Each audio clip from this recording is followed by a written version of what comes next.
ಇಂಡಿಯಾದ ಕಡೆಯಿಂದ UNESCO world heritage sites ಲಿಸ್ಟ್ಗೆ 2 ಪಾರಂಪರಿಕ ಸ್ಥಳಗಳನ್ನು ಆಡ್ ಮಾಡಲಾಗಿದೆ.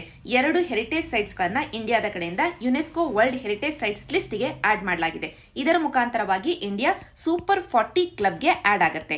ಈಗ ನಾವು ಎಕ್ಸಾಮ್ ಪರ್ಸ್ಪೆಕ್ಟಿವ್ ಅಲ್ಲಿ ಒಂದು ವೆರಿ ಇಂಪಾರ್ಟೆಂಟ್ ಯಾವ 2 ಸ್ಥಳಗಳನ್ನು ಆಡ್ ಮಾಡಲಾಗಿದೆ, ಈ 2 ಸ್ಥಳಗಳ ಬಗ್ಗೆ ಎಲ್ಲ ಬೇಸಿಕ್ ಡೀಟೇಲ್ಸ್ ನಮಗೆ ತಿಳಿದಿರಬೇಕು. ಯಾವ ರೀತಿಯಾಗಿ ಆದರೂ ಕ್ವೆಶ್ಚನ್ ಬರಬಹುದು. ಆದ್ದರಿಂದ ಇದು ಮೊದಲನೇ ಆಸ್ಪೆಕ್ಟ್.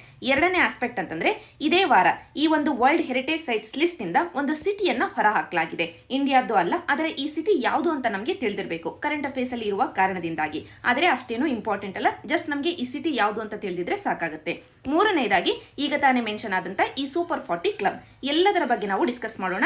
ಈಗ ಮೊದಲನೇ ವೆರಿ ಇಂಪಾರ್ಟೆಂಟ್ ಆಸ್ಪೆಕ್ಟ್ ಅಂತಂದ್ರೆ ಇಂಡಿಯಾದ ಕಡೆಯಿಂದ ಆಡ್ ಆದಂತ ಈ 2 ಪಾರಂಪರಿಕ ಸ್ಥಳಗಳು ಯಾವ್ಯಾವು, ಅವುಗಳ ಬಗ್ಗೆ ಇರುವಂತ ಎಲ್ಲ ಬೇಸಿಕ್ ಡೀಟೇಲ್ಸ್ ನಮ್ಗೀಗ ಇಂಪಾರ್ಟೆಂಟ್. ಮೊದಲನೇ ಸ್ಥಳ ಅಂತಂದ್ರೆ ತೆಲಂಗಾಣದ ರುದ್ರೇಶ್ವರ ಟೆಂಪಲ್ ಅಥವಾ Ramappa temple. Very important. Prelims ಅಲ್ಲಿ ಒಂದಲ್ಲ ಒಂದು ರೀತಿಯಲ್ಲಿ ಈ ಟೆಂಪಲ್ ಅನ್ನ ರೆಫರೆನ್ಸ್ ಗೆ ಇಟ್ಕೊಂಡು ಒಂದು ಕ್ವೆಶ್ಚನ್ ಅನ್ನ ಕೇಳುವಂತ ಸಾಧ್ಯತೆ ಇದೆ. ಆದ್ದರಿಂದ ಈ ಟೆಂಪಲ್ ನ ಬಗ್ಗೆ ಎಲ್ಲ ಬೇಸಿಕ್ ಡೀಟೇಲ್ಸ್ ನಮಗೆ ತಿಳಿದಿರಬೇಕು.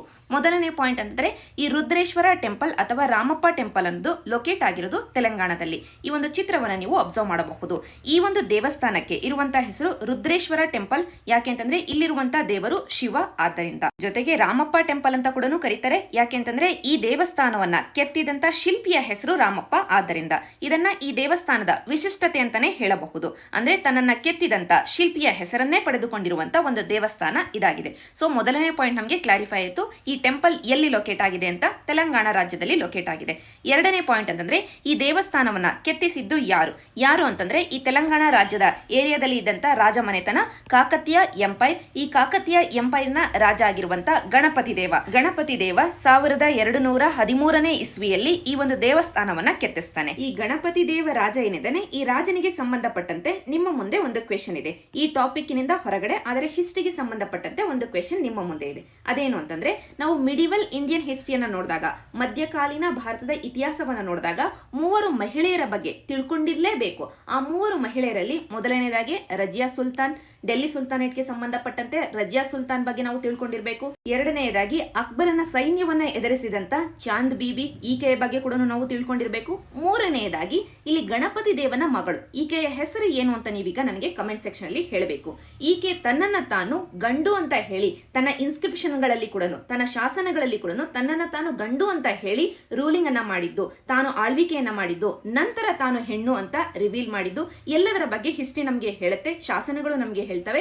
ಆದ್ದರಿಂದ ನಿಮ್ಮ ಮುಂದೆ ಇರುವಂತಹ ಕ್ವೆಶ್ಚನ್ ಅಂತಂದ್ರೆ ಗಣಪತಿ ದೇವನ ಮಗಳು ಆ ಫೇಮಸ್ ರೂಲರ್ ಯಾರು, ಕಾಕತೀಯ ಎಂಪೈರ್ಗೆ ಸಂಬಂಧಪಟ್ಟಂತ ಆ ಫೇಮಸ್ ರೂಲರ್ ಯಾರು ಅಂತ ಕಮೆಂಟ್ ಸೆಕ್ಷನ್ ಅಲ್ಲಿ ನೀವು ನನಗೆ ಹೇಳಬೇಕು. ಈಗ ವಾಪಸ್ಸು ರಾಮಪ್ಪ ಟೆಂಪಲ್ಗೆ ಬರೋಣ. ರಾಮಪ್ಪ ಟೆಂಪಲ್ ಅನ್ನ ಕಟ್ಟಿಸಿದ್ದು ಯಾರು ಅಂತಂದ್ರೆ ಕಾಕತೀಯ ರೂಲರ್ ಆಗಿರುವಂತ ಗಣಪತಿ ದೇವ. ಯಾವಾಗ ಅಂತಂದ್ರೆ 13ನೇ ಶತಮಾನದಲ್ಲಿ. ಎರಡನೇ ಪಾಯಿಂಟ್ ಅಂತಂದ್ರೆ ಇಲ್ಲಿರುವಂತ ದೇವರು ಈಗಾಗಲೇ ನಾವು ಡಿಸ್ಕಸ್ ಮಾಡಿದೀವಿ, ಶಿವದೇವರು, ರಾಮಲಿಂಗೇಶ್ವರ ಸ್ವಾಮಿ. ಇದನ್ನ ಕೆತ್ತಿದಂತ ಶಿಲ್ಪಿಯ ಹೆಸರು ರಾಮಪ್ಪ, ಆದ್ದರಿಂದ ಈ ದೇವಸ್ಥಾನಕ್ಕೆ ಹೆಸರು ರಾಮಪ್ಪ ಟೆಂಪಲ್ ಅಂತ ಬಂದಿರೋದು.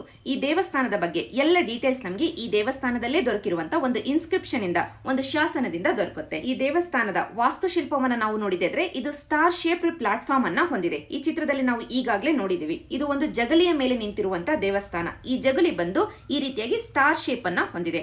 ಆದ್ರಿಂದ ಸ್ಟಾರ್ ಶೇಪ್ಡ್ ಪ್ಲಾಟ್ಫಾರ್ಮಿನ ಮೇಲೆ ನಿಂತಿರುವಂತಹ ದೇವಸ್ಥಾನ ಇದು ಅಂತ ಹೇಳ್ತಾ ಇದ್ದಾರೆ. ಈ ದೇವಸ್ಥಾನದ ವಿಶೇಷತೆಯಲ್ಲಿ ಒಂದು ಅಂತಂದ್ರೆ ಇದು ಸ್ಯಾಂಡ್ ಬಾಕ್ಸ್ ಟೆಕ್ನಿಕ್ ಅನ್ನ ಬಳಕೆ ಮಾಡಿಕೊಂಡಿರುವಂತಹ ದೇವಸ್ಥಾನ ಆಗಿದೆ. ಇಲ್ಲಿ ಸ್ಯಾಂಡ್ ಬಾಕ್ಸ್ ಟೆಕ್ನಿಕ್ ಅಂದ್ರೆ ಏನು? ಹಲವಾರು ದೇವಸ್ಥಾನಗಳಲ್ಲಿ ಪ್ರಪಂಚದಾದ್ಯಂತ ಬಳಕೆ ಮಾಡಿರುವಂತಹ ಒಂದು ಟೆಕ್ನಿಕ್ ಇದಾಗಿದೆ. ಇದನ್ನ ಈ ಸ್ಯಾಂಡ್ ಬಾಕ್ಸ್ ಟೆಕ್ನಿಕ್ ಅನ್ನ ಭೂಕಂಪನಗಳಿಂದ, ಅರ್ಥಕ್ವೇಕ್ ಗಳಿಂದ ಬಿಲ್ಡಿಂಗ್ ಗಳನ್ನ ರಕ್ಷಿಸಲಿಕ್ಕೋಸ್ಕರ ಬಳಕೆ ಮಾಡ್ತಾರೆ. ಯಾವ ರೀತಿಯಾಗಿ ಈ ಸ್ಯಾಂಡ್ ಬಾಕ್ಸ್ ಅನ್ನ ಪ್ರಿಪೇರ್ ಮಾಡ್ತಾರೆ ಅಂತಂದ್ರೆ, ಕಟ್ಟಡವನ್ನ ಕಟ್ಟೋದಕ್ಕಿಂತ ಮುಂಚೆ ಫೌಂಡೇಶನ್ ಅಡಿಪಾಯವನ್ನ ಆಗ್ತಾ ಇರುವಂತಹ ಸಂದರ್ಭದಲ್ಲಿ ಸ್ಯಾಂಡ್ ಲೈಮ್ ಅಂದ್ರೆ ಮರಳು, ಸುಣ್ಣದ ಕಲ್ಲು, ಅದರ ಜೊತೆಗೆ ಒಂದಷ್ಟು ಬೆಲ್ಲ, ಒಂದಷ್ಟು ಕರಕ್ಕಾಯ ಅನ್ನುವಂತ ಒಂದು ಹಣ್ಣು, ಇವೆಲ್ಲವನ್ನ ಮಿಕ್ಸ್ ಮಾಡಿ ಆ ಒಂದು ಫೌಂಡೇಶನ್ ಅಲ್ಲಿ ಅಡಿಪಾಯದಲ್ಲಿ ಹಾಕ್ಲಾಗುತ್ತೆ. ಅಡಿಪಾಯದಲ್ಲಿ ಎಲ್ಲ ಮಿಕ್ಸ್ಚರ್ ಅನ್ನ ಹಾಕಿದಾಗ ಇದು ಒಂದು ಕುಶನ್ ರೂಪದಲ್ಲಿ ಇರುತ್ತೆ. ಕುಶನ್ ರೂಪದಲ್ಲಿ ಇರೋದ್ರಿಂದ ಅರ್ಥಕ್ವೇಕ್ ಗಳು ಬಂದಾಗ, ಅರ್ಥಕ್ವೇಕಿನ ವೇವ್ ಬಂದಾಗ ಈ ಕುಶನ್ ಆ ವೇವ್ ಅನ್ನ ಅಬ್ಸರ್ವ್ ಮಾಡ್ಕೊಳ್ಳುತ್ತೆ. ಕುಶನ್ನೇ ಆ ವೇವ್ ಅನ್ನ ಅಬ್ಸರ್ವ್ ಮಾಡ್ಕೊಂಡಿದೆ ಅಂತಂದ್ರೆ ಆ ಒಂದು ಕುಶನ್ ನ ಮೇಲೆ, ಆ ಫೌಂಡೇಶನ್ ನ ಮೇಲೆ ಇರುವಂತ ಬಿಲ್ಡಿಂಗ್ ಸೇಫ್ ಆಗುತ್ತೆ. ಆದ್ದರಿಂದ ಅರ್ಥಕ್ವೇಕ್ ಇಂದ ಬಿಲ್ಡಿಂಗ್ ಗಳನ್ನ ಸಂರಕ್ಷಣೆ ಮಾಡ್ಲಿಕ್ಕೋಸ್ಕರ ಈ ಸ್ಯಾಂಡ್ ಬಾಕ್ಸ್ ಟೆಕ್ನಿಕ್ ಅನ್ನ ಬಳಕೆ ಮಾಡಲಾಗುತ್ತೆ. ಈಗ ಈ ಸ್ಯಾಂಡ್ ಬಾಕ್ಸ್ ಟೆಕ್ನಿಕ್ ಅನ್ನ 13ನೇ ಶತಮಾನದ ಈ ಟೆಂಪಲ್ ಅಲ್ಲಿ, ರಾಮಪ್ಪ ಟೆಂಪಲ್ ಅಲ್ಲಿ, ರುದ್ರೇಶ್ವರ ಟೆಂಪಲ್ ಅಲ್ಲಿ ಬಳಕೆ ಮಾಡಲಾಗಿದೆ. ಡೇಟಾ ನಮಗೆ ಹೇಳುತ್ತೆ ಈ ಪ್ರದೇಶ ಪ್ರದೇಶದಲ್ಲಿ ಈ ಹಿಂದೆ ಈಗಾಗಲೇ ಅರ್ಥಕ್ವೇಕ್ಗಳು ಬಂದಿದಾವೆ. ಅರ್ಥಕ್ವೇಕ್ಗಳು ಬಂದಿದ್ರೂ ಕೂಡ ಈ ದೇವಸ್ಥಾನ ಇಷ್ಟು ಸೇಫ್ ಆಗಿ ಇರ್ಲಿಕ್ಕೆ ಕಾರಣ ಈ ಸ್ಯಾಂಡ್ ಬಾಕ್ಸ್ ಟೆಕ್ನಿಕ್ ಅಂತ ನಮಗೆ ಡೇಟಾ ಹೇಳ್ತಾ ಇದೆ. ಸೊ ಒಟ್ಟಾರೆಯಾಗಿ ಈ ಸ್ಯಾಂಡ್ ಬಾಕ್ಸ್ ಟೆಕ್ನಿಕ್ ಅನ್ನ ಬಳಕೆ ಮಾಡಿದರೆ ರಾಮಪ್ಪ ಟೆಂಪಲ್ ಅಲ್ಲಿ. ಈ ಪಾಯಿಂಟ್ ನಿಮ್ಗೆ ನೆನಪಿರಬೇಕು. ಯುನೆಸ್ಕೋ ಕೂಡ ಈ ಪಾಯಿಂಟ್ ಅನ್ನ ಎಕ್ಸ್ಪ್ಲಿಸಿಟ್ ಆಗಿ ಹೇಳ್ತಾ ಇದೆ. ಅದಕ್ಕೋಸ್ಕರ ನಂತರ ಈ ದೇವಸ್ಥಾನದ ಇನ್ನೊಂದು ಸ್ಪೆಷಾಲಿಟಿ ಅಂತಂದ್ರೆ ಈ ದೇವಸ್ಥಾನವನ್ನ ಕಟ್ಟಲಿಕ್ಕೆ ಬಳಕೆ ಮಾಡಿರುವಂತಹ ಇಟ್ಟಿಗೆಗಳು ಏನಿದಾವೆ ಇವುಗಳು ಎಷ್ಟು ಕಡಿಮೆ ತೂಕವನ್ನ ಹೊಂದಿದಾವೆ ಅಂತಂದ್ರೆ, ಎಷ್ಟು ಲೈಟ್ ವೇಟ್ ಆಗಿ ಇದಾವೆ ಅಂತಂದ್ರೆ, ಇಲ್ಲಿ ಪ್ರವಾಹ ಏನಾದ್ರೂ ಬಂದಿದೆ ಆದ್ರೆ ಈ ಇಟ್ಟಿಗೆಗಳು ತೇಲುತ್ತವೆ. ಅಷ್ಟರ ಮಟ್ಟಿಗೆ ಕಡಿಮೆ ತೂಕವನ್ನ ಹೊಂದಿರುವಂತಹ ಬ್ರಿಕ್ ಗಳನ್ನ ಬಳಕೆ ಮಾಡಲಾಗಿದೆ. ನಂತರ ಕೊನೆಯದಾಗಿ ಈ ದೇವಸ್ಥಾನದ ಮೆಜಾರಿಟಿ ಭಾಗವನ್ನ ರೆಡ್ ಸ್ಯಾಂಡ್ ಸ್ಟೋನ್ ಇಂದ ಕಟ್ಟಲಾಗಿದೆ. ಗೋಪುರ ಏನಿದೆ ಅದು ಮಾತ್ರನೇ ವೈಟ್ ಗೋಪುರಂ ಆಗಿದೆ. ಈ ಒಂದು ದೇವಸ್ಥಾನವನ್ನ ಮಾರ್ಕೋ ಪೋಲೋ ಟ್ರಾವೆಲರ್ ಆಗಿರುವಂತಹ ಮಾರ್ಕೋ ಪೋಲೋ ಹೇಳುವ ಪ್ರಕಾರ ಇದನ್ನ ನಾವು brightest star in the Galaxy of medieval temples of the Deccan ಅಂತ ಕರೆಯಬಹುದು. ಅಂದ್ರೆ ನಮಗೆ ದಕ್ಕನ್ ಪ್ರಸ್ಥಭೂಮಿಯಲ್ಲಿ ಸಿಗುವಂತ ಮಧ್ಯಕಾಲೀನ ಯುಗದ ದೇವಸ್ಥಾನಗಳು ಏನಿದಾವೆ ಅವುಗಳ ಒಂದು ಗ್ಯಾಲಕ್ಸಿಯಲ್ಲಿ ಬ್ರೈಟೆಸ್ಟ್ ಸ್ಟಾರ್ ಅಂತಾನೆ ಹೇಳಬಹುದು ಈ ದೇವಸ್ಥಾನವನ್ನ ಅಂತ ಮಾರ್ಕೋ ಪೋಲೋ ಹೇಳ್ತಾನೆ. ಅಷ್ಟು ಇಂಪಾರ್ಟೆಂಟ್ ದೇವಸ್ಥಾನ ಇದಾಗಿದೆ. ಆದ್ದರಿಂದನೇ ಈ ದೇವಸ್ಥಾನಕ್ಕೆ ನಾವು ಇವತ್ತು UNESCO world heritage sites list tag ಅನ್ನ ಕೊಟ್ಟಿರೋದು. ಇಷ್ಟು ನಮಗೆ ಈ ದೇವಸ್ಥಾನದ ಬಗ್ಗೆ ಇಷ್ಟು ಬೇಸಿಕ್ ಡೀಟೇಲ್ಸ್ ತಿಳಿದಿದ್ರೆ ಸಾಕಾಗುತ್ತೆ. ಆದ್ರೆ ಹಿಸ್ಟ್ರಿ ಪರ್ಸ್ಪೆಕ್ಟಿವ್ ಅಲ್ಲಿ ಕಾಕತೀಯ ಡಿನಾಸ್ಟಿಯ ಬಗ್ಗೆ ಒಂದಷ್ಟು ಬೇಸಿಕ್ ಡೀಟೇಲ್ಸ್ ಅನ್ನ ನೀವು ನೋಡ್ಕೊಂಡಿರಿ. ವೆರಿ ಇಂಪಾರ್ಟೆಂಟ್ಲಿ ಈ ಕಾಕತೀಯ ರಾಜರು ಕುಡಿಯುವ ನೀರಿನ ಸರಬರಾಜಿನ ವಿಷಯದಲ್ಲಿ, ನೀರಾವರಿಯ ವಿಷಯದಲ್ಲಿ ಸಾಕಷ್ಟು ಇಂಟ್ರೆಸ್ಟ್ ಅನ್ನ ತೋರಿಸ್ತಾರೆ. ಆ ಕಾಲದಲ್ಲೇ ಟ್ಯಾಂಕ್ ಗಳನ್ನ ಕಟ್ಟಿಸಿ ಇರಿಗೇಷನ್ ಗೋಸ್ಕರ, ಕುಡಿಯುವ ನೀರಿನ ಸರಬರಾಜಿಗೋಸ್ಕರ ಟ್ಯಾಂಕ್ ಗಳನ್ನ, ಪಾಂಡ್ಸ್ ಗಳನ್ನ, ಕೆರೆಗಳನ್ನ ಕಟ್ಟಿಸಿ ಅವುಗಳ ನೆಟ್ವರ್ಕ್ ಅನ್ನ ಎಸ್ಟಾಬ್ಲಿಷ್ ಮಾಡ್ತಾರೆ. ಅಷ್ಟರ ಮಟ್ಟಿಗೆ ಇಂಟ್ರೆಸ್ಟ್ ಅನ್ನ ತೋರಿಸ್ತಾರೆ ಕಾಕತೀಯ ರಾಜರು. ಆದ್ದರಿಂದನೇ ಈಗ ಸದ್ಯಕ್ಕೆ ತೆಲಂಗಾಣ ರಾಜ್ಯ ಕುಡಿಯುವ ನೀರಿನ ವಿಷಯದಲ್ಲಿ ಮತ್ತು ಇರಿಗೇಷನ್ ನ ವಿಷಯದಲ್ಲಿ ತಾನು ತಂದಿರುವಂತಹ ಮಿಷನ್ಗೆ ಕೊಟ್ಟಿರುವಂತಹ ಹೆಸರೇ ಮಿಷನ್ ಕಾಕತೀಯ ಆಗಿದೆ. ಇಷ್ಟ ನೀವು ಓವರ್ ಲಿಂಕ್ ಮಾಡ್ಲಿಕ್ಕೆ ಆಗಿದ್ರೆ ಸಾಕು. ಹಿಸ್ಟ್ರಿ ಪರ್ಸ್ಪೆಕ್ಟಿವ್ ಅಲ್ಲಿ ಒಂದಷ್ಟು ಬೇಸಿಕ್ ಡೀಟೇಲ್ಸ್ ಅನ್ನ ನೋಡ್ಕೊಂಡಿರಿ. ಕಾಕತೀಯ ರಾಜರ ಬಗ್ಗೆ ಇಷ್ಟು ಇದ್ರೆ ಯಾವುದೇ ಕ್ವೆಶ್ಚನ್ ಕೇಳಿದ್ರು UPSC ನಿಮಗೆ ಅಡ್ರೆಸ್ ಮಾಡ್ಲಿಕ್ಕೆ ಆಗುತ್ತೆ. ನಂತರ ಎರಡನೇ ಹೆರಿಟೇಜ್ ಸೈಟ್ ಇಂಡಿಯಾದ ಕಡೆಯಿಂದ ಈ ವಾರ ಯುನೆಸ್ಕೋದ ಲಿಸ್ಟ್ಗೆ ಆಡ್ ಆದದ್ದು ಅಂತಂದ್ರೆ ಇಂಡಸ್ ವ್ಯಾಲಿ ಸಿವಿಲೈಸೇಷನ್ಗೆ, ಸಿಂಧೂ ಕಣಿವೆ ನಾಗರಿಕತೆಗೆ ಸಂಬಂಧಪಟ್ಟಂತ ಧೋಲಾವೀರ. ಇಂಡಿಯಾದಲ್ಲಿ ಹಲವಾರು ಇಂಡಸ್ ವ್ಯಾಲಿ ಸಿವಿಲೈಸೇಷನ್ ಸೈಟ್ಸ್ ಗಳು ಇದ್ರೂ ಕೂಡ ಈ ಚಿತ್ರವನ್ನ ಈಗಾಗಲೇ ನೀವು ಅಬ್ಸರ್ವ್ ಮಾಡಿದ್ದೀರಾ. ಈ ಚಿತ್ರದಲ್ಲಿ ನಾವು ಅಬ್ಸರ್ವ್ ಮಾಡಿದ್ವಿ ಲೋಥಾಲಿನ ಜೊತೆಗೆ ರಾಖಿಗರಿ ಕೂಡ ಇದೆ, ಕಾಲಿಬಂಗನ್ ಕೂಡ ಇದೆ. ಈ ರೀತಿಯಾಗಿ ಹಲವಾರು ಮೇಜರ್ ಸೈಟ್ಗಳು ಇಂಡಿಯಾದಲ್ಲಿ ಇಂಡಸ್ ವ್ಯಾಲಿ ಸಿವಿಲೈಸೇಷನ್ಗೆ ಸಂಬಂಧಪಟ್ಟಂತೆ ಇದ್ರೂ ಕೂಡ ಇವತ್ತು ಈ ಧೋಲಾವೀರ ಅನ್ನೋದು ಇಂಡಿಯಾದ ಮೊಟ್ಟ ಮೊದಲನೆಯ ಇಂಡಸ್ ವ್ಯಾಲಿ ಸಿವಿಲೈಸೇಷನ್ ಸೈಟ್ ಆಗಿದೆ. ಯುನೆಸ್ಕೋದ ಹೆರಿಟೇಜ್ ಲಿಸ್ಟಿಗೆ ಆಡ್ ಆದಂತದ್ದು. ಅಂತಂದ್ರೆ ಇಲ್ಲಿಯವರೆಗೂ ಇಂಡಿಯಾದಲ್ಲಿರುವಂತಹ ಯಾವ ಒಂದು ಇಂಡಸ್ ವ್ಯಾಲಿ ಸಿವಿಲೈಸೇಷನ್ ಸೈಟ್ ಕೂಡ ಯುನೆಸ್ಕೋದ ಲಿಸ್ಟ್ಗೆ ಆಡ್ ಆಗಿಲ್ಲ. ಮೊಟ್ಟ ಮೊದಲನೆಯ ಸೈಟೇ ಈ ಧೋಲಾವೀರ ಆಗಿದೆ. ಇದನ್ನೇ ಒಂದು ಸ್ಟೇಟ್ಮೆಂಟ್ ಆಗಿ UPSC ಪ್ರಿಲಿಮ್ಸ್ ಅಲ್ಲಿ ಕೇಳಬಹುದು. ಯಾಕೆಂತಂದ್ರೆ ಪ್ರತಿ ವರ್ಷ UPSC ಪ್ರಿಲಿಮ್ಸ್ ಅಲ್ಲಿ ಒಂದಲ್ಲ ಒಂದು ರೀತಿಯಲ್ಲಿ ಇಂಡಸ್ ವ್ಯಾಲಿ ಸಿವಿಲೈಸೇಷನ್ ಬಗ್ಗೆ ಕ್ವೆಶನ್ ಅನ್ನ ಕೇಳ್ತಾ ಇದೆ. ಈಗ ಈ ವರ್ಷ ಇಂಡಸ್ ವ್ಯಾಲಿ ಸಿವಿಲೈಸೇಷನ್ ಇಂದನೇ ಮೊಟ್ಟ ಮೊದಲನೆಯ ಸೈಟ್ ಇಂಡಿಯಾದ ಕಡೆಯಿಂದ ಯುನೆಸ್ಕೋದ ಲಿಸ್ಟ್ಗೆ ಆಡ್ ಆಗಿದೆ ಅಂತಂದ್ರೆ ಈ ಒಂದು ಪಾಯಿಂಟ್ ಅನ್ನೇ ಒಂದು ಸ್ಟೇಟ್ಮೆಂಟ್ ಆಗಿ ಕೇಳಬಹುದು. ನಂತರ ಈ ಧೋಲಾವೀರ ಎಲ್ಲಿ ಲೊಕೇಟ್ ಆಗಿದೆ ಮ್ಯಾಪ್ ಅಲ್ಲಿ ನೀವು ಅಬ್ಸರ್ವ್ ಮಾಡಬಹುದು. ಇಲ್ಲಿದೆ ನಮಗೆ ಗುಜರಾತ್ ರಾಜ್ಯದಲ್ಲಿ ಲೊಕೇಟ್ ಆಗಿದೆ ಧೋಲಾವೀರ. ಗುಜರಾತ್ ರಾಜ್ಯದಲ್ಲಿ ಈ ರನ್ ಆಫ್ ಕಚ್ ಏರಿಯಾದಲ್ಲಿ ಲೊಕೇಟ್ ಆಗಿದೆ ಧೋಲಾವೀರ ಅನ್ನುವಂತ ಈ ಇಂಡಸ್ ವ್ಯಾಲಿ ಸಿವಿಲೈಸೇಷನ್ ಸೈಟ್. ಇನ್ನು ಸ್ಪೆಸಿಫಿಕ್ ಆಗಿ ಈ ರನ್ ಏರಿಯಾದಲ್ಲಿರುವಂತಹ ಒಂದು ಸಣ್ಣ ದ್ವೀಪ ಕಾದಿರ್ ಬೈಟ್ ಅಂತಂದ್ರೆ ದ್ವೀಪ. ಈ ಒಂದು ಏರಿಯಾದಲ್ಲಿ ಈ ರನ್ ಏರಿಯಾದಲ್ಲಿ ಇರುವಂತಹ ಕಾದಿರ್ ಐಲ್ಯಾಂಡ್ ಅಲ್ಲಿ ಲೊಕೇಟ್ ಆಗಿದೆ ಈ ಧೋಲಾವೀರ ಅನ್ನುವಂತ ಇಂಡಸ್ ವ್ಯಾಲಿ ಸಿವಿಲೈಸೇಷನ್ ಸೈಟ್. ಈ ಒಂದು ಲೊಕೇಶನ್ ನ ಮೇಲೆಯೇ ಟ್ರಾಪಿಕ್ ಆಫ್ ಕ್ಯಾನ್ಸರ್ ಕೂಡ ಹಾದು ಹೋಗುತ್ತೆ. ಮತ್ತು ಈ ಏರಿಯಾ ಕಾದಿರ್ ಐಲ್ಯಾಂಡ್ ಅನ್ನು ಬಳಕೆ ಮಾಡಿಕೊಂಡು ಈ ಏರಿಯಾ ಏನಿದೆ ಈ ಎಂಟೈರ್ ಏರಿಯಾವನ್ನ ನಾವು ಕಚ್ ಡೆಸರ್ಟ್ ವೈಲ್ಡ್ ಲೈಫ್ ಸ್ಯಾಂಚುರಿ ಆಗಿ ಈಗಾಗಲೇ ಡಿಕ್ಲೇರ್ ಮಾಡಿದ್ದೀವಿ. ಸೊ ಒಂದು ಟ್ರಾಪಿಕ್ ಆಫ್ ಕ್ಯಾನ್ಸರ್ ನಿಮಗೆ ನೆನಪಿರಬೇಕು, ಎರಡನೇದು ರನ್ ಆಫ್ ಕಚ್, ಅದರಲ್ಲೂ ಕಾದಿರ್ ಐಲ್ಯಾಂಡ್ ಮತ್ತು ಕಚ್ ಡೆಸರ್ಟ್ ವೈಲ್ಡ್ ಲೈಫ್ ಸ್ಯಾಂಚುರಿ, ಇಷ್ಟೆಲ್ಲವೂ ನಿಮಗೆ ನೆನಪಿರಬೇಕು. ಈಗ ನಾವು ಸ್ಪೆಸಿಫಿಕ್ ಆಗಿ ಧೋಲಾವೀರದ ಬಗ್ಗೆ ಮಾತಾಡೋದಾದ್ರೆ ಮೊದಲನೇ ಪಾಯಿಂಟ್ ಅಂತಂದ್ರೆ ಇಲ್ಲಿ ನಮಗೆ ವಾಟರ್ ಕನ್ಸರ್ವೇಷನ್ ಗೆ ಸಂಬಂಧಪಟ್ಟಂತೆ ಹಲವಾರು ಸ್ಟ್ರಕ್ಚರ್ ಗಳು ಸಿಗ್ತವೆ. ಯಾವ ರೀತಿಯಾಗಿ ನೀರಿನ ಸಂರಕ್ಷಣೆಯನ್ನ ಮಾಡಬೇಕು, ನೀರಿನ ಸಂರಕ್ಷಣೆಯನ್ನ ಮಾಡುವುದರ ಮುಖಾಂತರವಾಗಿ ಕುಡಿಯುವ ನೀರಿನ ಸರಬರಾಜನ್ನ ಯಾವ ರೀತಿಯಾಗಿ ಮಾಡಬಹುದು, ನೀರನ್ನ ಯಾವ ರೀತಿಯಾಗಿ ಫಿಲ್ಟರ್ ಮಾಡಬಹುದು, ಎಲ್ಲದರ ಬಗ್ಗೆ ನಮಗೆ ಸ್ಟ್ರಕ್ಚರ್ ಗಳು ಸಿಗ್ತವೆ. ಎಲ್ಲಿ ಧೋಲಾವೀರದಲ್ಲಿ. ಎರಡನೇ ಪಾಯಿಂಟ್ ಅಂದ್ರೆ ಧೋಲಾವೀರದಲ್ಲಿ ಬೀಡ್ ಪ್ರೊಸೆಸಿಂಗ್ ಇಂಡಸ್ಟ್ರಿಗಳು ಇದ್ದಿರಬಹುದು ಅನ್ನೋದಕ್ಕೆ ನಮಗೆ ಎವಿಡೆನ್ಸ್ ಗಳು ಸಿಗ್ತವೆ. ಕಾಪರ್ ಬೀಡ್ ಗಳು ನಮಗೆ ಸಿಗ್ತವೆ, ಶೆಲ್ ಗಳು ಸಿಗ್ತವೆ, ಜ್ಯುವೆಲರಿ ಅಂದ್ರೆ ಆಭರಣಗಳ ವಿಷಯದಲ್ಲಿ ಸಾಕಷ್ಟು ಪ್ರೂಫ್ ಗಳು ನಮಗೆ ಸಿಗ್ತವೆ. ಆದ್ದರಿಂದ ಇಲ್ಲಿ ಬೀಡ್ ಪ್ರೊಸೆಸಿಂಗ್ ವರ್ಕ್ ಶಾಪ್ ಗಳು, ಇಂಡಸ್ಟ್ರಿಗಳು ಇದ್ದಿರಬಹುದು ಅಂತ ಹೇಳ್ತಾರೆ. ಜೊತೆಗೆ ನೀವು ಇಲ್ಲಿ ಇಲ್ಲಿ ಅಬ್ಸರ್ವ್ ಮಾಡಬಹುದು ಇಂಡಸ್ ವ್ಯಾಲಿ ಸಿವಿಲೈಸೇಷನ್ ಗೆ ಸಂಬಂಧಪಟ್ಟಂತೆ ಮೆಟಲರ್ಜಿಗೆ ಸಂಬಂಧಪಟ್ಟಂತೆ ಸಾಕಷ್ಟು ಎವಿಡೆನ್ಸ್ ಗಳು ನಮಗೆ ಧೋಲಾವೀರದಲ್ಲಿ ಸಿಗ್ತವೆ. ಮೆಟಲರ್ಜಿಯ ವಿಷಯಕ್ಕೆ ಬಂದಿದ್ದರೆ ಇಂಡಸ್ ವ್ಯಾಲಿ ಸಿವಿಲೈಸೇಷನ್ ಜನತೆಗೆ ಐರನ್ ಒಂದನ್ನ ಬಿಟ್ಟು ಕಬ್ಬಿಣ ಒಂದನ್ನ ಬಿಟ್ಟು ಉಳಿದಿರುವಂತ ಎಲ್ಲ ಮೆಟಲ್ಗಳ ಬಗ್ಗೆ ಇಂಡಸ್ ವ್ಯಾಲಿ ಸಿವಿಲೈಸೇಷನ್ ಜನತೆಗೆ ಜ್ಞಾನ ಇತ್ತು. ಆದ್ದರಿಂದ ಮೆಟಲರ್ಜಿಯ ವಿಷಯಕ್ಕೆ ಬಂದಿದ್ದರೆ ನೀವು ಕೇರ್ಫುಲ್ ಆಗಿರಬೇಕು. ಐರನ್ ಬಗ್ಗೆ ಜ್ಞಾನ ಇರಲಿಲ್ಲ ಇಂಡಸ್ ವ್ಯಾಲಿ ಸಿವಿಲೈಸೇಷನ್ ಜನತೆಗೆ. ನಂತರ ಧೋಲಾವೀರದ ಬಗ್ಗೆ ಕಂಟಿನ್ಯೂ ಮಾಡೋದಾದ್ರೆ ಇದು ಒಂದು ಇಂಟರ್ ರೀಜನಲ್ ಟ್ರೇಡ್ ಸೆಂಟರ್ ಆಗಿತ್ತು. ಪ್ರದೇಶಗಳನ್ನ ಕನೆಕ್ಟ್ ಮಾಡುವಂತ ಒಂದು ವ್ಯಾಪಾರ ಕೇಂದ್ರ ಇದಾಗಿತ್ತು. ಯಾವ ಪ್ರದೇಶಗಳನ್ನ ಅಂತಂದ್ರೆ ಸ್ಪೆಸಿಫಿಕ್ ಆಗಿ ಆ ಸಂದರ್ಭದಲ್ಲಿ ಸಮಕಾಲೀನ ನಾಗರಿಕತೆ ಆಗಿದ್ದಂತ ಮೆಸೊಪೊಟೋಮಿಯಾಕ್ಕೆ ಲಿಂಕ್ ಮಾಡುವಂತ ಒಮನ್ ಪೆನಿನ್ಸುಲಾಗೆ ಲಿಂಕ್ ಮಾಡುವಂತ ಒಂದು ಟ್ರೇಡ್ ಸೆಂಟರ್ ಈ ಧೋಲಾವೀರ ಆಗಿತ್ತು. ಆದ್ದರಿಂದನೇ ಧೋಲಾವೀರ ಯಾವ ರೀತಿಯಾಗಿ ಅವನತಿಯನ್ನ ಕಾಣ್ತು ಅಂತ ಹೇಳ್ತಾ ಇರಬೇಕಾದ್ರೆ ಒಂದು ಕಾರಣ ಏನನ್ನ ಹೇಳ್ತಾರೆ ಅಂತಂದ್ರೆ ಮೆಸೊಪೊಟೋಮಿಯಾ ನಾಗರಿಕತೆ ಅವನತಿ ಆದದ್ದರ ಹಿನ್ನೆಲೆಯಲ್ಲಿ ಈ ಧೋಲಾವೀರ ಏರಿಯಾದಲ್ಲಿ ಟ್ರೇಡ್ ಕಾಮರ್ಸ್ ಅಂದ್ರೆ ವಾಣಿಜ್ಯ ವ್ಯಾಪಾರಗಳು ಕಡಿಮೆಯಾಗಿ ಈ ಧೋಲಾವೀರ ಏರಿಯಾ ಅವನತಿಯನ್ನ ಕಾಣ್ತು ಅಂತ ಹೇಳ್ತಾರೆ. ಇದು ಒಂದು ಕಾರಣ. ಎರಡನೇ ಕಾರಣ ಅಂತಂದ್ರೆ ಈ ಧೋಲಾವೀರ ಅವನತಿಯನ್ನ ಕಾಣ್ಲಿಕ್ಕೆ ಇಲ್ಲಿ ಹರಿತಾ ಇದ್ದಂತ ಸರಸ್ವತಿ ಅನ್ನುವಂತ ರಿವರು, ಇದರ ಬಗ್ಗೆ ನಮಗೆ ಹೆಚ್ಚಿನ ಮಾಹಿತಿ ತಿಳಿದಿಲ್ಲ. ಆದರೆ ಸರಸ್ವತಿ ರಿವರು ಡ್ರೈ ಆದದ್ದು ಕೂಡ ಒಂದು ಕಾರಣ ಅಂತ ಹೇಳ್ತಾರೆ. ಮೂರನೇ ಕಾರಣ ಅಂತಂದ್ರೆ ಈ ಧೋಲಾವೀರ ಲೊಕೇಟ್ ಆಗಿರುವಂತ ರನ್ ಆಫ್ ಕಚ್ನ ಖಾದಿರ್ ಐಲ್ಯಾಂಡ್ ಏರಿಯಾ ಏನಿದೆ ಈ ಒಂದು ಮ್ಯಾಪ್ ಅಲ್ಲಿ ನಾವು ಈಗಾಗಲೇ ಅಬ್ಸರ್ವ್ ಮಾಡಿದೀವಿ. ಈ ಖಾದಿರ್ ಐಲ್ಯಾಂಡ್ ಏರಿಯಾ ಏನಿದೆ ಇದು ನ್ಯಾವಿಗಬಲ್ ಆಗಿತ್ತು. ಅಂದ್ರೆ ನೌಕೆಗಳನ್ನ ಬಳಕೆ ಮಾಡಿಕೊಂಡು ನಾವು ಈ ಏರಿಯಾಕ್ಕೆ ರೀಚ್ ಆಗಬಹುದಿತ್ತು. ಇಲ್ಲಿರುವಂತಹ ನೀರು ಇಲ್ಲಿ ಸಮುದ್ರದ ಮಟ್ಟ ಕುಸಿತ ಆದದ್ದರಿಂದ ಸಮುದ್ರದ ನೀರು ಹಿಂದಕ್ಕೆ ಓದದ್ದರ ಕಾರಣದಿಂದಾಗಿ ಈ ಧೋಲಾವೀರದಲ್ಲಿ ವಾಣಿಜ್ಯ ವ್ಯಾಪಾರಗಳು ಕಡಿಮೆ ಆದವು, ನ್ಯಾವಿಗೇಷನ್ ಕಡಿಮೆ ಆಯಿತು, ನ್ಯಾವಿಗಬಲ್ ವಾಟರ್ ಕಡಿಮೆ ಆದದ್ದರಿಂದ ವಾಣಿಜ್ಯ ವ್ಯಾಪಾರಗಳು ಕಡಿಮೆಯಾಗಿ ಈ ಧೋಲಾವೀರ ಅವನತಿಯನ್ನ ಕಾಣ್ತು ಅಂತ ಕೂಡ ಹೇಳ್ತಾರೆ. ಇಷ್ಟು ನಮಗೆ ಧೋಲಾವೀರದ ಬಗ್ಗೆ. ಇದನ್ನ ಮೊದಲಿಗೆ ಡಿಸ್ಕವರ್ ಮಾಡಿದ್ದು 1968ರಲ್ಲಿ ಯಾರು ಅಂತಂದ್ರೆ ಜಗತ್ ಪತಿ ಜೋಶಿಯನ್ ಅವರು. ಇವರ ಹೆಸರನ್ನ ಕೂಡ ಒಂದು ಕಡೆ ನೋಟ್ ಡೌನ್ ಮಾಡ್ಕೊಳ್ಳಿ. ಇಷ್ಟು ನಮಗೆ ಓರಲ್ ಈ ಆರ್ಟಿಕಲ್ ನ ಹಿನ್ನೆಲೆಯಲ್ಲಿ ಬೇಕಾಗಿದ್ದಂತ ಡಿಸ್ಕಷನ್. ಈಗ ನಿಮ್ಮ ಮುಂದೆ ಎರಡನೇ ಕ್ವೆಶ್ಚನ್ ಅದೇನು ಅಂತಂದ್ರೆ ನಾವಿಲ್ಲಿ ಗುಜರಾತ್ ಅಲ್ಲಿ ಲೊಕೇಟ್ ಆಗಿರುವಂತ ಯುನೆಸ್ಕೋ ವರ್ಲ್ಡ್ ಹೆರಿಟೇಜ್ ಸೈಟಿನ ಬಗ್ಗೆ ಮಾತಾಡ್ತಾ ಇದೀವಿ, ಧೋಲಾವೀರದ ಬಗ್ಗೆ ಮಾತಾಡ್ತಾ ಇದೀವಿ. ಇದ್ದ ಮೇಲೆ ಗುಜರಾತ್ ಇಂದ ಈ UNESCO world heritage sites list ಅಲ್ಲಿ ಇರುವಂತ ಇತರ ಹೆರಿಟೇಜ್ ಸೈಟ್ಸ್ ಗಳು ಯಾವ್ಯಾವು ಇವುಗಳನ್ನ ನೀವು ನನಗೆ ಕಮೆಂಟ್ ಸೆಕ್ಷನ್ ಅಲ್ಲಿ ಕೊಡಬೇಕು. ಇದು ನಿಮ್ಮ ಮುಂದೆ ಇರುವಂತ ಎರಡನೇ ಕ್ವೆಶ್ಚನ್ ಈ ಸಂಚಿಕೆಯಲ್ಲಿ. ನೆಕ್ಸ್ಟ್ ಆಸ್ಪೆಕ್ಟ್ ಬಂದು UNESCO world heritage sites list ಅಲ್ಲಿ 39ನೇ ಸೈಟ್ ಆಗಿ ಇಂಡಿಯಾದ ಕಡೆಯಿಂದ ರಾಮಪ್ಪ ಟೆಂಪಲ್ ಆಡ್ ಆಗುತ್ತೆ. 40ನೇ ಸೈಟ್ ಆಗಿ ಇಂಡಿಯಾದ ಕಡೆಯಿಂದ ಧೋಲಾವೀರ ಆಡ್ ಆಗುತ್ತೆ. ಇದರಿಂದ ಈ ಲಿಸ್ಟ್ ಅಲ್ಲಿ 40 ಅಥವಾ 40ಕ್ಕಿಂತ ಹೆಚ್ಚಿನ ಸೈಟ್ಸ್ ಗಳನ್ನ ಹೊಂದಿರುವಂತ ಸೂಪರ್ 40 ಕ್ಲಬ್ ಅಂತ ಏನು ಕರಿತೀವಿ ಈ ದೇಶಗಳ ಗುಂಪಿನಲ್ಲಿ ಇಂಡಿಯಾ ಕೂಡ ಆಡ್ ಆದ ಹಾಗೆ ಆಯ್ತು. ಒಟ್ಟಾರೆಯಾಗಿ ಈ ಲಿಸ್ಟ್ ಅಲ್ಲಿ ಅತಿ ಹೆಚ್ಚು ಸೈಟ್ಸ್ ಗಳನ್ನ ಹೊಂದಿರೋದು ಇಟಲಿ ಆಗಿದೆ. 57 ಸೈಟ್ಸ್ ಗಳನ್ನ ಹೊಂದಿದೆ ಯುನೆಸ್ಕೋದ ವರ್ಲ್ಡ್ ಹೆರಿಟೇಜ್ ಸೈಟ್ಸ್ ಲಿಸ್ಟ್ ಅಲ್ಲಿ. ಸೆಕೆಂಡ್ ಪೊಸಿಷನ್ ಅಲ್ಲಿ ಚೈನಾ ಇದೆ, 56 ಸೈಟ್ಸ್ ಗಳನ್ನ ಹೊಂದಿದೆ. ಮೂರನೇ ಪೊಸಿಷನ್ ಅಲ್ಲಿ ಸ್ಪೇನ್ ಇದೆ, 49 ಸೈಟ್ಸ್ ಗಳನ್ನ ಹೊಂದಿದೆ. ನಾಲ್ಕನೇದಾಗಿ ಜರ್ಮನಿ, 5ನೇದಾಗಿ ಫ್ರಾನ್ಸ್, 6ನೇದಾಗಿ ಇಂಡಿಯಾ ಬರುತ್ತೆ. ಆದ್ದರಿಂದ ಇಂಡಿಯಾ ಕೂಡ ಸೂಪರ್ 40 ಕ್ಲಬ್ ಗೆ ಸೇರ್ಪಡೆ ಆಯ್ತು ಅಂತ ಮೀಡಿಯಾದಲ್ಲಿ ಹೇಳ್ತಾ ಇದ್ದಾರೆ. ಈಗ ನಮ್ಗೆ ಅರ್ಥ ಆಯ್ತು ಸೂಪರ್ 40 ಕ್ಲಬ್ ಅಂದ್ರೆ ಏನು ಅಂತ. ಯುನೆಸ್ಕೋದ ವರ್ಲ್ಡ್ ಹೆರಿಟೇಜ್ ಸೈಟ್ಸ್ ಲಿಸ್ಟ್ ಅಲ್ಲಿ 40 ಅಥವಾ 40ಕ್ಕಿಂತ ಹೆಚ್ಚಿನ ಸೈಟ್ಸ್ ಗಳನ್ನ ಹೊಂದಿರುವಂತ ದೇಶಗಳು. ಈ ದೇಶಗಳಲ್ಲಿ 6ನೇ ಸ್ಥಾನದಲ್ಲಿ ಇಂಡಿಯಾ ಇದೆ.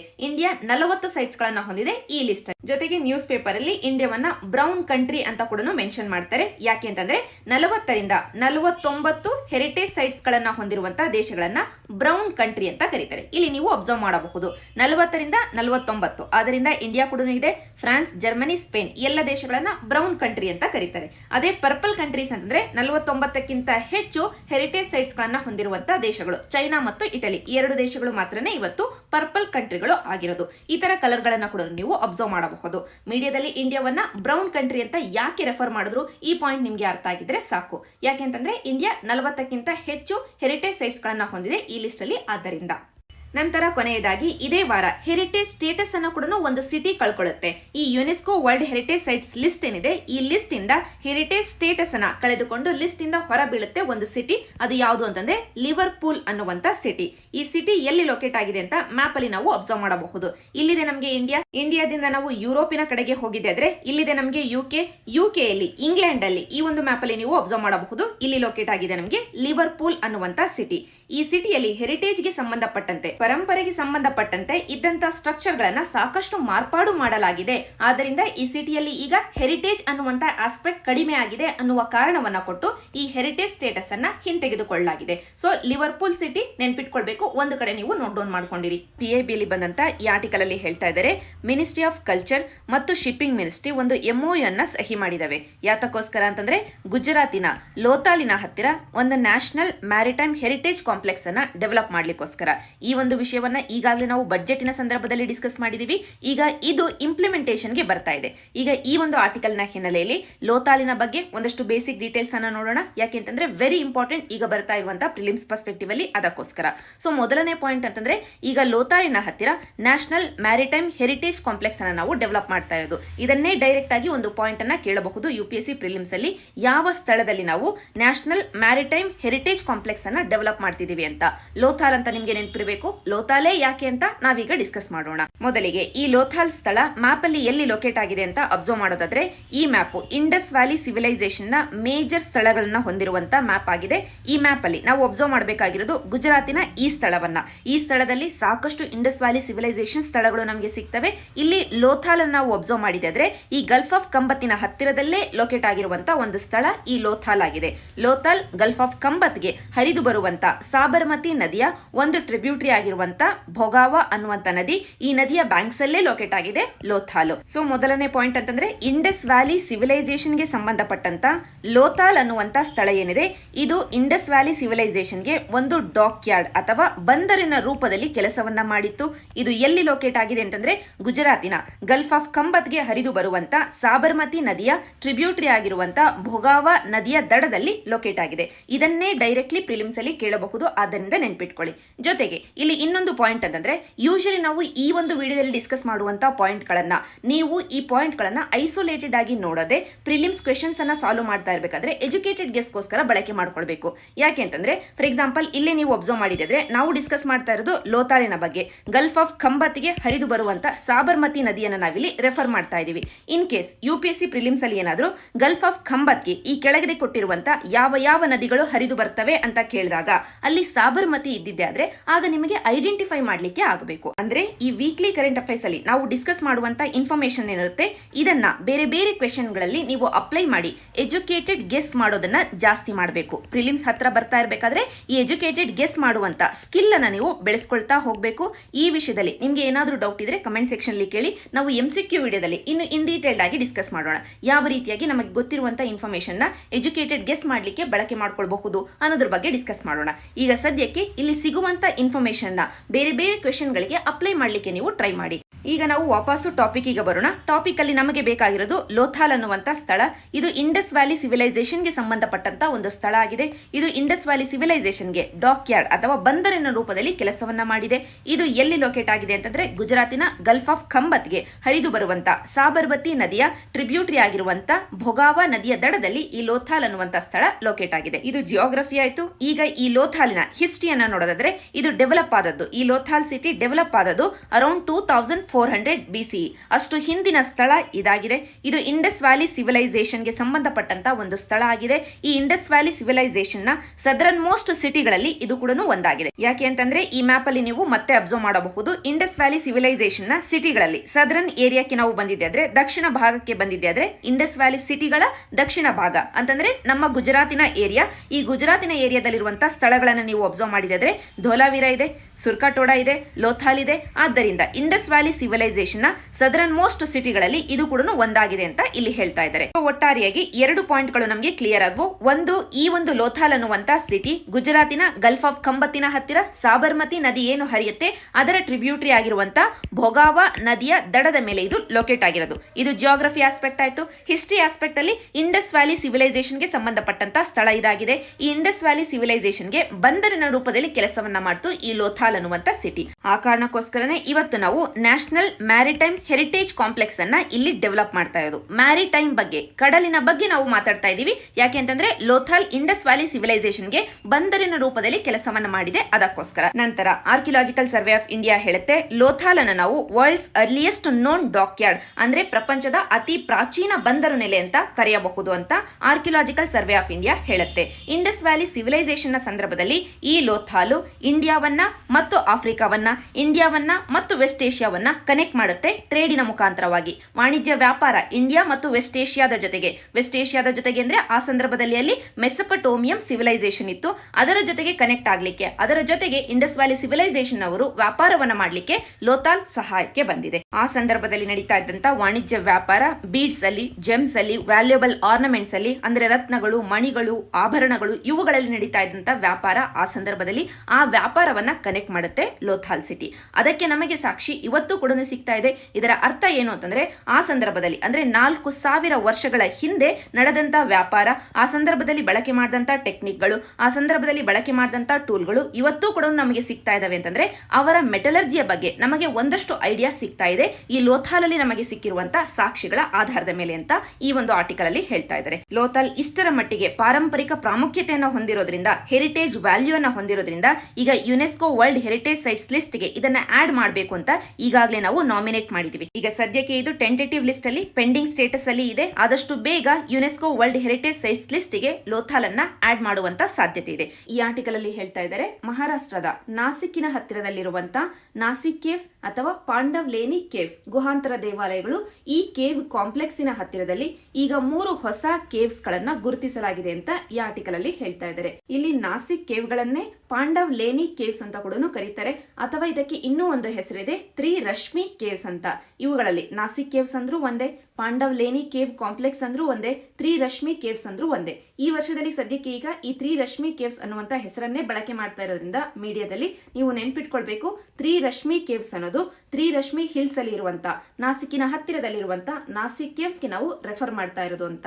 ಇಲ್ಲಿ ಇರುವಂತ ಕೇವ್ಸ್ ಗಳು ಮೇಜರ್ಲಿ ಬುದ್ಧಿಸಂಗೆ ಬಿಲಾಂಗ್ ಆಗಿರುವಂತ ಕೇವ್ಸ್ ಗಳು ಆಗಿದ್ದಾವೆ. ಇವುಗಳ ಬಗ್ಗೆ ಒಂದಷ್ಟು ಬೇಸಿಕ್ ಪಾಯಿಂಟ್ಸ್ ಅಂತಂದ್ರೆ, ಮೊದಲಿಗೆ ಈಗ ಹೊಸ 3 ಕೇವ್ಸ್ ಗಳನ್ನ ಏನು ಗುರುತಿಸಲಾಗಿದೆ ಅವುಗಳು ಜೊತೆಗೆ ಈಗಾಗಲೇ ಇರುವಂತ ಇತರ ನಾಸಿಕ್ ಕೇವ್ಸ್ ಗಳು ಇದಾವೆ. ಎಲ್ಲ ಗುಹೆಗಳು ಬುದ್ಧಿಸಂಗೆ ಸಂಬಂಧಪಟ್ಟಿದ್ದು, ಚೈತ್ಯಗಳು ಇದಾವೆ, ವಿಹಾರಗಳು ಇದಾವೆ. ಮಹಾಯಾನ ಬುದ್ಧಿಸಂಗೂ ಸಂಬಂಧಪಟ್ಟಂತ ಕೇವ್ಸ್ ಇದಾವೆ, ಹೀನಯಾನ ಬುದ್ಧಿಸಂಗೂ ಸಂಬಂಧಪಟ್ಟಂತ ಕೇವ್ಸ್ ಇದಾವೆ. ಈ ಕೇವ್ಸ್ ಗಳನ್ನ, ಈ ಗುಹೆಗಳನ್ನ ಕೊರೆದಿರೋದು 2ನೇ ಸೆಂಚುರಿ BC ಇಂದ 6th ಸೆಂಚುರಿ AD ಯವರೆಗೂ. ಈ ಒಂದು 8 ಶತಮಾನಗಳಲ್ಲಿ ಈ ಕೇವ್ಸ್ ಗಳನ್ನ ಡೆವಲಪ್ ಮಾಡಲಾಗಿದೆ. ಇಷ್ಟು ಬೇಸಿಕ್ ಡೀಟೇಲ್ಸ್ ಅನ್ನ ತಿಳ್ಕೊಂಡಿರಿ. ನಿಮಗೆ ಈಗಾಗಲೇ NCERT ಅಲ್ಲಿ ನಾಸಿಕ್ ಕೇವ್ಸ್ ಬಗ್ಗೆ ಇನ್ ಡೀಟೇಲ್ಡ್ ಆಗಿ ಕೊಟ್ಟಿರೋದ್ರಿಂದ ಮತ್ತೆ ನಾವು ಈ ಕರೆಂಟ್ ಅಫೇರ್ಸ್ ಟಾಪಿಕ್ ಅಲ್ಲಿ ಡಿಸ್ಕಸ್ ಮಾಡೋದು ಬೇಡ.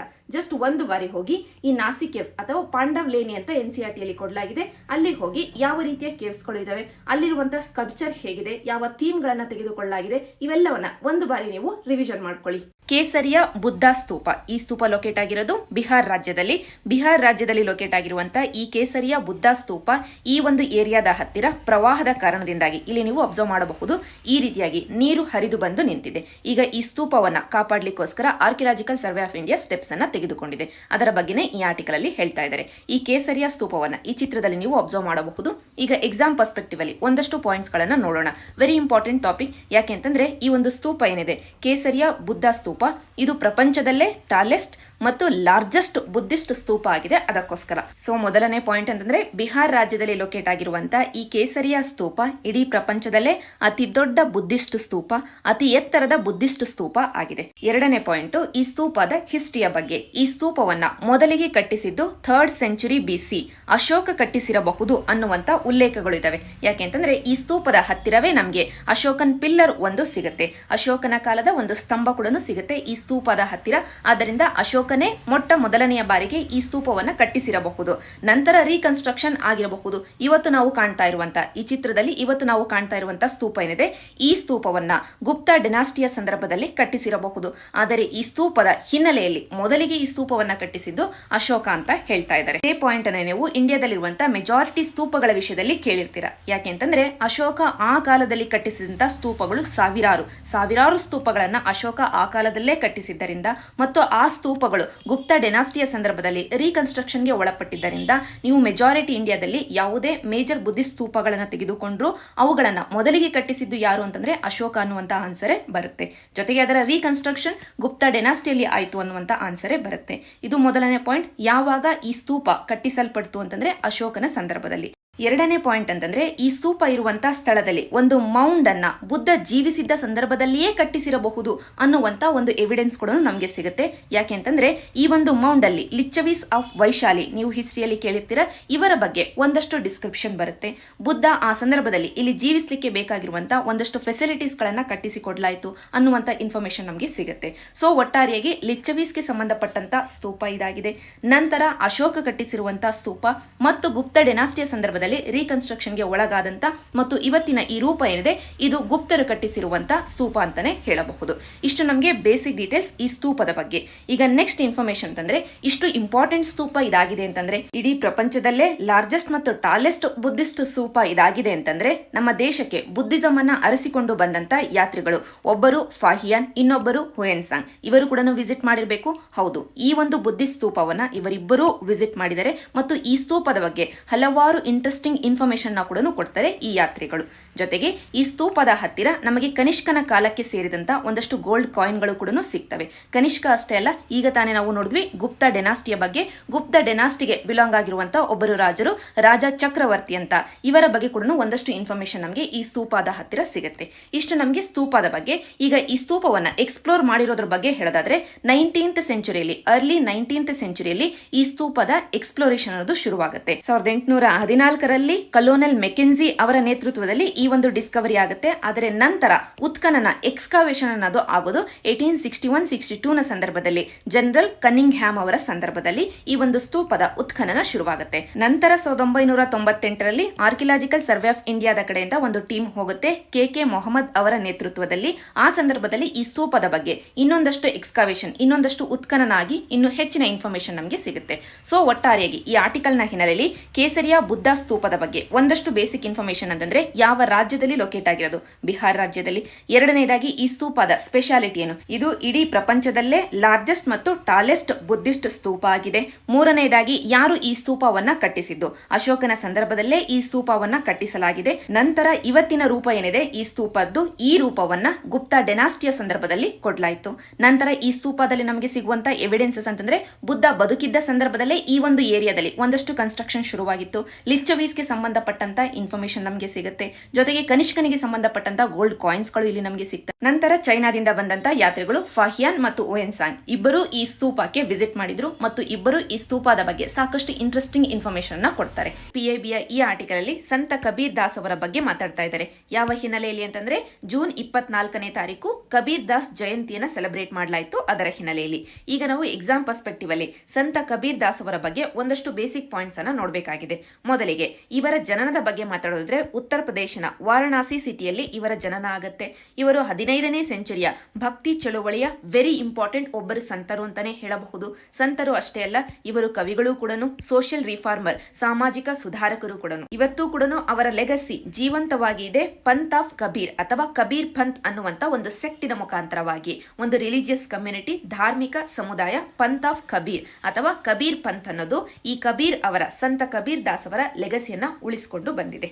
ನಂತರ ಕಬೀರ್ ದಾಸ್ ಅವರ ಟೀಚರ್ ಬಗ್ಗೆ ಹೇಳೋದಾದ್ರೆ ವೆರಿ ಇಂಪಾರ್ಟೆಂಟ್ ಭಕ್ತಿ ಲೀಡರು ರಮಾನಂದ್ ಅಂತ. ಇವರ ಬಗ್ಗೆ, ಸಂತ ರಮಾನಂದರ ಬಗ್ಗೆ ನಿಮಗೆ ತಿಳಿದಿರಲೇಬೇಕಾದಂತ 2 ಪಾಯಿಂಟ್ಗಳು ಅಂತಂದ್ರೆ, ಮೊದಲನೇ ಪಾಯಿಂಟ್ ಹಿಂದಿಯನ್ನ ಅಂದ್ರೆ ಜನಸಾಮಾನ್ಯರ ಭಾಷೆಯನ್ನ ಧಾರ್ಮಿಕ ಕಾರ್ಯಗಳಿಗೋಸ್ಕರ ಬಳಕೆ ಮಾಡಿಕೊಂಡಂತ, ಭಕ್ತಿಯನ್ನ ಪ್ರಸರಣ ಮಾಡ್ಲಿಕ್ಕೋಸ್ಕರ ಬಳಕೆ ಮಾಡಿಕೊಂಡಂತ ಮೊದಲನೆಯ ಭಕ್ತಿ ಲೀಡರು ರಮಾನಂದರೇ ಆಗಿದ್ದಾರೆ. ಈ ಪಾಯಿಂಟ್ ಅನ್ನ UPSC ಎಕ್ಸ್ಪ್ಲಿಸಿಟ್ ಆಗಿ ಕೇಳಿದೆ. ಸೊ ಈ ಪಾಯಿಂಟ್ ಅನ್ನ ನೀವು ನೋಟ್ ಡೌನ್ ಮಾಡ್ಕೊಳ್ಳಿ. ನಂತರ ರಮಾನಂದರ ಶಿಷ್ಯರು, ವೆರಿ ಇಂಪಾರ್ಟೆಂಟ್ ಶಿಷ್ಯರು ಒಬ್ಬರು ಕಬೀರ್ ದಾಸ್ ಅವರು ಆಗಿದ್ದಾರೆ. ಎರಡನೆಯದಾಗಿ ರವಿದಾಸ್ ವೆರಿ ಇಂಪಾರ್ಟೆಂಟ್. ಯಾಕೆ ಅಂತಂದ್ರೆ ರವಿದಾಸರು ಅವರು ಕೊಟ್ಟಿರುವಂತಹ ಕೊಡುಗೆ, ಜೊತೆಗೆ ಅವರ ಶಿಷ್ಯರಲ್ಲಿ ಒಬ್ಬರಾಗಿರುವಂತಹ ಮೀರಾಬಾಯಿ ಅವರ ಗುರು ಯಾರು ಅಂತಂದ್ರೆ ರವಿದಾಸ್ ಅವರೇ ಆಗಿದ್ದಾರೆ. ಇವರ ಬಗ್ಗೆ ಕೂಡ ಈಗಾಗಲೇ UPSC ಸಾಕಷ್ಟು ಬಾರಿ ಕ್ವೆಶ್ಚನ್ ಅನ್ನ ಕೇಳಿದೆ ಪ್ರಿಲಿಮ್ಸ್ ಅಲ್ಲಿ. ಈಗ ವಾಪಸ್ಸು ಕಬೀರ್ ದಾಸ್ ಅವರ ಬಗ್ಗೆ ಹೇಳೋದಾದ್ರೆ, ಕಬೀರ್ ದಾಸ್ ಅವರ ಟೀಚರ್ ಬಂದು ಸಂತ ರಮಾನಂದರು. ಇವರ ಲಿಟ್ರೇಚರ್ ಬಗ್ಗೆ ಹೇಳೋದಾದ್ರೆ, ಇವರು ಲಿಟ್ರೇಚರ್ಗೆ ಕೊಟ್ಟಿರುವಂತಹ ಕೊಡುಗೆಗಳ ಬಗ್ಗೆ ಹೇಳೋದಾದ್ರೆ, ಇವತ್ತು ಕೂಡ ಇವರು ಬರೆದಿರುವಂತಹ ದೋಹೆಗಳು ಕಬೀರ್ ಕೆ ದೋಹೆ ಅಂತ ಸಾಕಷ್ಟು ಪಾಪ್ಯುಲಾರಿಟಿಯನ್ನ ಪಡ್ಕೊಂಡಿದ್ದಾವೆ. ಜೊತೆಗೆ ಎಕ್ಸಾಮ್ ಪರ್ಸ್ಪೆಕ್ಟಿವ್ ಪರ್ಸ್ಪೆಕ್ಟಿವ್ ಅಲ್ಲಿ ಸಂತ ಕಬೀರ್ ದಾಸ್ ಅವರು ಲಿಟರೇಚರ್ಗೆ ಕೊಟ್ಟಿರುವಂತಹ ಕಾಂಟ್ರಿಬ್ಯೂಷನ್ಸ್ ಅಲ್ಲಿ ನಾವು ನೆನ್ಪಿಟ್ಕೊಳ್ಬೇಕಾಗಿರೋದು ಅಂತಂದ್ರೆ ಕಬೀರ್ ಗ್ರಂಥವಾಲಿ, ಅನುರಾಗ ಸಾಗರ್, ಬೈಜಕ್, ಸಖಿ ಗ್ರಂಥ. ಜೊತೆಗೆ ವೆರಿ ಇಂಪಾರ್ಟೆಂಟ್ಲಿ ಕಬೀರ್ ದಾಸ್ ಅವರ ವರ್ಸಸ್ ಅನ್ನ ನಾವು ಅವರು ಬರೆದಿರುವಂತಹ ವರ್ಸ್ಗಳನ್ನ ನಾವು ಗುರು ಗ್ರಂಥ ಸಾಹೇಬ್ ಅಲ್ಲಿ ಕೂಡ ಕಾಣಬಹುದು. ಇಲ್ಲಿ ಗುರು ಗ್ರಂಥ ಸಾಹೇಬು ಸಿಖ್ ಧರ್ಮದ ಪವಿತ್ರ ಗ್ರಂಥ ಆಗಿದ್ರೂ ಕೂಡ ಸಿಖ್ ಧರ್ಮದ ಗುರುಗಳ ಪ್ರವಚನಗಳು ಮಾತ್ರನೇ ಅಲ್ಲ, ಸಂತ ರಮಾನಂದರ ಸೇಯಿಂಗ್ಸ್ ಗಳು, ಟೀಚಿಂಗ್ಸ್ ಗಳು ಕೂಡ ಇದಾವೆ ಈ ಒಂದು ಗ್ರಂಥದಲ್ಲಿ. ರಮಾನಂದರ ಶಿಷ್ಯರು ಆಗಿರುವಂತಹ ಕಬೀರರ ಮಾತುಗಳು ಕೂಡ ಇದಾವೆ ಗುರು ಗ್ರಂಥ ಸಾಹೇಬ್ ಅಲ್ಲಿ. ರವಿದಾಸರ ಮಾತುಗಳು ಇದಾವೆ. ಇತರ ಭಕ್ತಿ ಸಂತರಾಗಿರುವಂತಹ ಸಂತ ಸೂರ್ದಾಸ್ ಅವರು, ಸಂತ ಸಾಧನಾ ಅವರು, ಅವರೆಲ್ಲರ ಸೇಯಿಂಗ್ಸ್ ಗಳನ್ನ ನಾವು ಈ ಗುರು ಗ್ರಂಥ ಸಾಹೇಬ್ ಅಲ್ಲಿ ಕಾಣಬಹುದು. ಇಲ್ಲಿ ಕಬೀರ್ ದಾಸ್ ಅವರ ಮೇಜರ್ ವರ್ಕ್ ಅನ್ನ ಒಂದು ಕಡೆ ಕಲೆ ಹಾಕಿ ಕೊಟ್ಟಂತವರು 5th ಸಿಖ್ ಗುರು ಆಗಿರುವಂತ ಗುರು ಅರ್ಜುನ್ ದೇವ್ ಅವರೇ ಆಗಿದ್ದಾರೆ. ಜೊತೆಗೆ ಕಬೀರ್ ದಾಸ್ ಅವರು ಬರೆದದ್ದು ಜನತೆಗೆ ಹತ್ತಿರದಲ್ಲಿ ಇರುವಂತ, ಜನತೆಗೆ ಅರ್ಥ ಆಗುವಂತ ಹಿಂದಿ ಲ್ಯಾಂಗ್ವೇಜ್ ಅಲ್ಲಿ. ಇಷ್ಟು ನಮಗೆ ಬೇಸಿಕ್ ಡೀಟೇಲ್ಸ್. ಈ ಒಂದು ಆರ್ಟಿಕಲ್ ಅನ್ನು ಮುಗಿಸೋದಕ್ಕಿಂತ ಮುಂಚೆ ಒಂದು ಸಜೆಷನ್ ಅಂತಂದ್ರೆ ಈ ಒಂದು ಟೇಬಲ್ ಅನ್ನು ನೀವು ಅಬ್ಸರ್ವ್ ಮಾಡಿ. ಇದು NCERT ಅಲ್ಲಿ ಕೊಟ್ಟಿರುವಂತಹ ಒಂದು ಟೇಬಲ್. ಈ ಟೇಬಲ್ ನ ಸ್ಪೆಷಾಲಿಟಿ ಅಂತಂದ್ರೆ ಕಳೆದ 3 ವರ್ಷದಿಂದ UPSC ಕಂಟಿನ್ಯೂಸ್ಲಿ ಈ ಟೇಬಲ್ ಇಂದ ಒಂದು ಕ್ವೆಶ್ಚನ್ ಅನ್ನ ಕೇಳ್ತಾ ಇದೆ. NCERT ಭಕ್ತಿ ಚಳುವಳಿಯ ಬಗ್ಗೆ ಒಂದು ಚಾಪ್ಟರ್ ಅಲ್ಲಿ ಡಿಸ್ಕಸ್ ಮಾಡಿದ ನಂತರ ಈ ಒಂದು ಟೇಬಲ್ ನ ಮುಖಾಂತರವಾಗಿ ಭಕ್ತಿ ಚಳುವಳಿಯಲ್ಲಿ ಇದ್ದಂತ ಟೀಚರ್ಸ್ ಗಳ, ಗುರುಗಳ ಬಗ್ಗೆ ಒಂದು ಟೈಮ್ ಲೈನ್ ಅನ್ನ ಕೊಟ್ಟಿದೆ. ಜಸ್ಟ್ ಟೈಮ್ ಲೈನ್ ಅನ್ನ ಹೊಂದಿರುವಂತಹ ಟೇಬಲ್ ಇದಾಗಿದೆ. ಆದರೆ ಒಂದು ಕ್ವೆಶ್ಚನ್ ಅನ್ನ UPSC ಪ್ರತಿ ವರ್ಷ ಕೇಳ್ತಾ ಬಂದಿದೆ ಕಳೆದ 3 ವರ್ಷಗಳಿಂದ.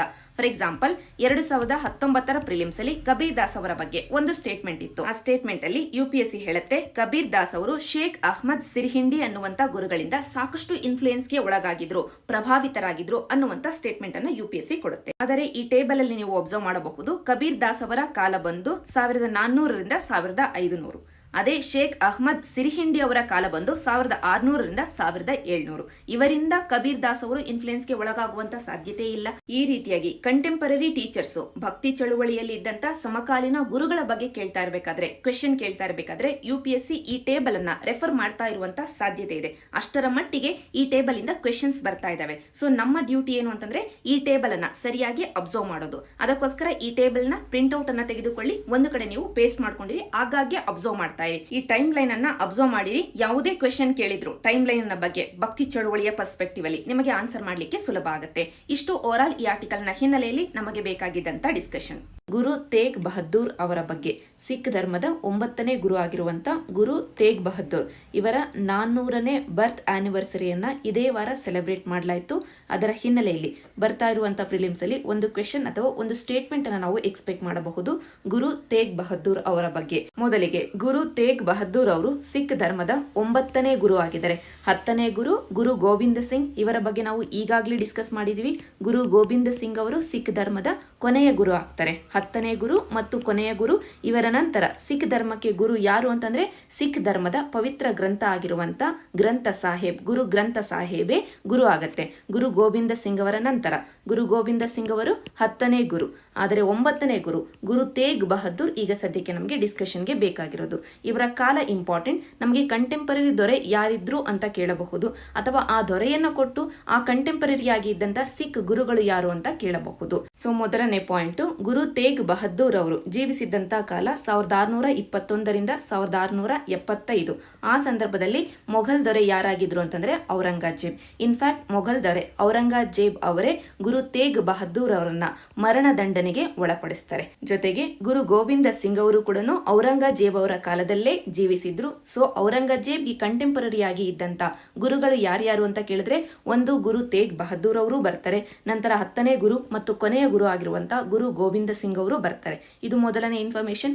ಎರಡನೇ ಇನ್ಫಾರ್ಮೇಶನ್, ಗುರು ತೇಗ್ ಬಹದ್ದೂರ್ ಅವರನ್ನ ಪ್ರೊಟೆಕ್ಟರ್ ಆಫ್ ಹ್ಯುಮ್ಯಾನಿಟಿ, ಸೃಷ್ಟಿಯ ರಕ್ಷಕ ಅನ್ನುವಂತ ಹೆಸರಿನಿಂದ ಕೂಡ ಕರಿತೀವಿ. ನಂತರ ಇವರು ಬರೆದಿರುವಂತಹ ಹಲವಾರು ಪದ್ಯಗಳನ್ನ ಗುರು ಗ್ರಂಥ ಸಾಹೇಬ್ ಅಲ್ಲಿ ಸೇರಿಸಲಾಗಿದೆ.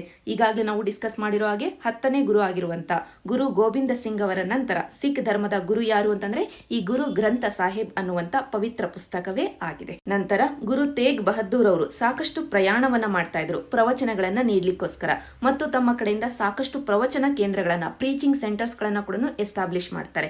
ಹಾಗೆ ಅವರು ಎಸ್ಟಾಬ್ಲಿಷ್ ಮಾಡಿದಂತ, ಸ್ಥಾಪನೆ ಮಾಡಿದಂತ ಒಂದು ಟೌನು ಪಂಜಾಬಿನ ಚಕ್ ನನ್ಕಿ ಅನ್ನುವಂತ ಟೌನ್. ಅದೇ ಇವತ್ತು ಪಂಜಾಬಲ್ಲಿ ಫೇಮಸ್ ಟೌನ್ ಆಗಿರುವಂತ, ಫೇಮಸ್ ಸಿಟಿ ಆಗಿರುವಂತ ಆನಂದಪುರ್ ಸಾಹೇಬ್ ಆಗಿದೆ. ಅಂದ್ರೆ ಇವತ್ತಿನ ಪಂಜಾಬಿನ ಆನಂದ್ಪುರ್ ಸಾಹೇಬ್ ಸಿಟಿಯನ್ನ ಯಾರು ಸ್ಥಾಪನೆ ಮಾಡಿದ್ರು ಅಂತಂದ್ರೆ ಗುರು ತೇಗ್ ಬಹದ್ದೂರ್ ಅವರೇ ಆಗಿದ್ದಾರೆ. ಇಷ್ಟು ಬೇಸಿಕ್ ಡೀಟೇಲ್ಸ್ ನಮಗೆ ಗುರು ತೇಗ್ ಬಹದ್ದೂರ್ ಅವರ ಬಗ್ಗೆ ತಿಳಿದಿರಬೇಕು. ಇವುಗಳಲ್ಲಿ ಯಾವ ಒಂದು ಪಾಯಿಂಟ್ ಅನ್ನಾದ್ರೂ ಒಂದು ಕ್ವೆಶನ್ ಅಥವಾ ಸ್ಟೇಟ್ಮೆಂಟಿನ ರೂಪದಲ್ಲಿ UPSC ಪ್ರಿಲಿಮ್ಸ್ ಅಲ್ಲಿ ಕೇಳಬಹುದು.